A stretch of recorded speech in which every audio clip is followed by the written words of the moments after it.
Hello, ladies and gentlemen. This is Eddie Marcus again. Today I was in the park in St. Paul, and I saw a young man, early 20s, walking around with his babe, his child, and he was talking to the baby. They were talking loud, and I listened and I watched. I observed. It reminded me of me when my kids were young. And I'm thinking about how much this man must love his kid. And I say that because I sure love mine. And then I'm reminded about this incident in Maryland where this riot took place, or this rebellion, or whatever you want to call it, where this young mother, who I'm sure loves her son no less than this man in the park or myself, and felt that the only way she could show that love when she saw him in those streets was to go and attack him, to do whatever she could to humiliate him so he could never want to do this again. Now, I don't know whether that will be effective, but it was one of the worst things she could have done in the eyes of making men. What she did had to do with what slavery did to us, according to Willie Lynch. She recognized that, yes, her son is black, and being in the streets, he can easily get killed by cops, just like the young man for whom they were out there protesting for. But the energy, the anger that she was directing at her son, she should have been directing it at the system. What is she going to do now? Take the son in the house and keep him locked up? But we're not angry at her. She's only doing what she knows to do. And out of love, we have to appreciate that. But if there's going to be any resentment, we must use it positively to make sure that we assert ourselves in such a way that no other parent would have to have these kinds of fears and be threatened to go through things like this. And basically, a lot of us think that this is a result of money being the root of all evil. We have said and heard it said that money is the root of all evil. And they say that because so many people know that money, and with money you can do so many things. And it's been set up that way. It has been suggested to humanity through capitalism that with money you can buy anything that exists. So the key is to get the money. That's like the fish in the lake looking at a bait. Didn't know there were hookers in it. The fisherman upstairs waiting for him to bite it. When he grabbed that bait, the fisherman got him. And that fish becomes a breakfast or somebody's lunch. Well, see, that's what happens when you're reaching at that money. You want it so bad you forget all your morals, you forget everything. You sell your soul trying to get that money so you can do the things that you naturally want to do. But you didn't know the man was manipulating things from behind the curtain. You didn't know the fisherman was there to trap you. And yes, and you got trapped.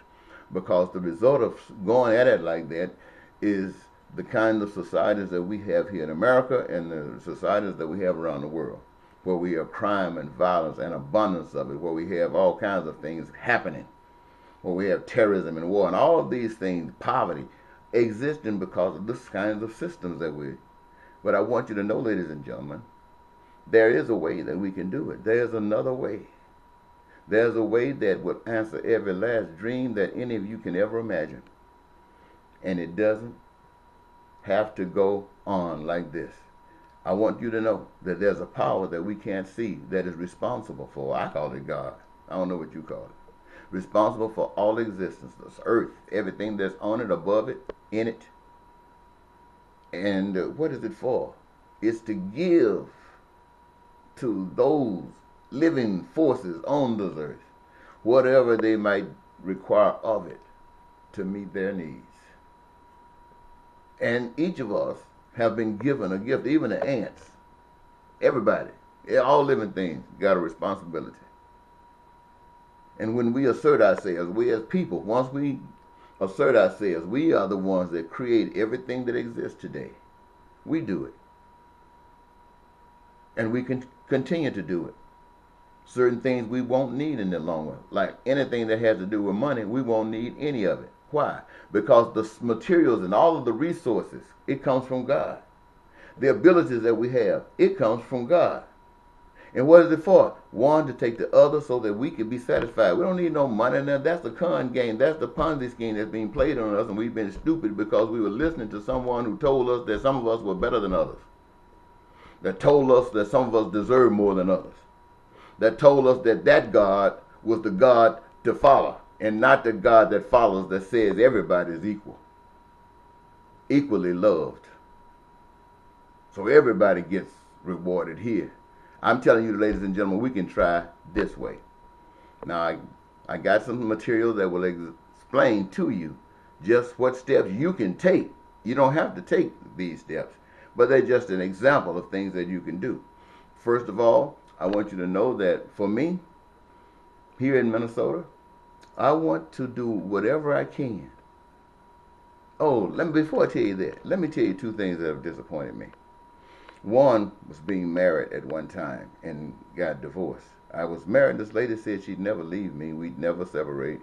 No sickness, no lack of money, anything, whatever caused us to separate. But it did. So you see what happened there, right? The other thing is that when the call came out, the clarion call came out for somebody to come out and spread the news to the people that they don't have to live in this world like this, I raised my hand up. I raised my hand up because, first of all, I knew that we don't have to live like this. I know we can do better. I know we can do great things. And I recognize the master saying, who want them? So why you? I might well raise my hand up and say, take me, Lord. And another thing I had in my corner, I heard you say you love the Lord. I heard you in the church. I heard you read the scripture. I heard you say you was filled with the Spirit. I heard many of you speak in tongues. I heard you fall on the floor and wallow and saying you were burning up with the Spirit. So, with all that spirit and fire, all you needed was somebody to come and direct the path. You were ready to go for it. I found out you were nothing but talk. Nothing but talk. You hadn't raised a foot to do nothing, a hand to do anything that mattered. But it still is required to be done.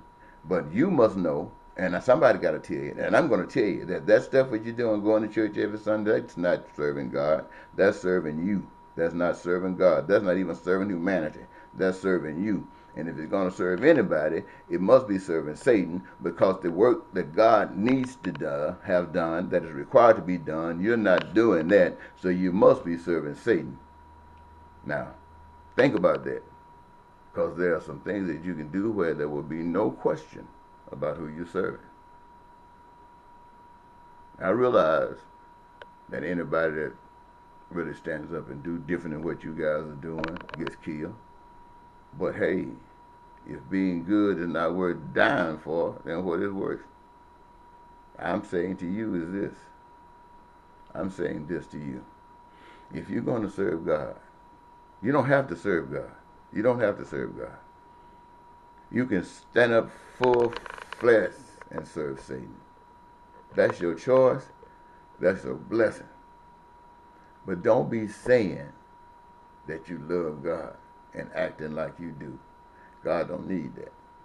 And people who love God don't need that. Those people who have given their lives for God don't need that. You cut it out. Bye-bye.